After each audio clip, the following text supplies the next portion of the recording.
আমি আজকে বাদাম দিয়ে বরফি বানাবো, আপনারা দেখতে থাকুন।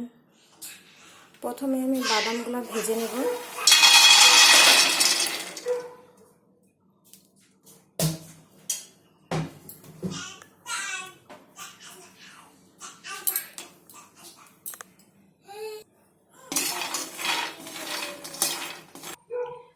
আমার বাদাম ভাজা হয়ে গেল। আমি এখন ঠান্ডা করার পরে খোসাগুলো ছাড়িয়ে নেব। বাদামের খোসাগুলো ছাড়িয়ে নিলাম। কড়াইতে 1 কাপ জল দিয়ে দেব। চিনি দিয়ে দেব হাফ বাটি।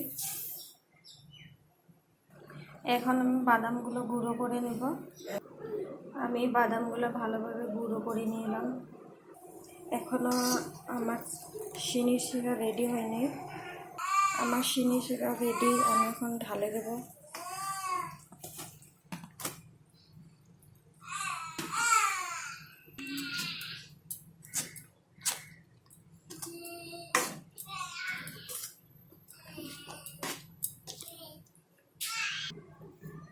থালাতে অল্প ঘি লাগিয়ে দেব।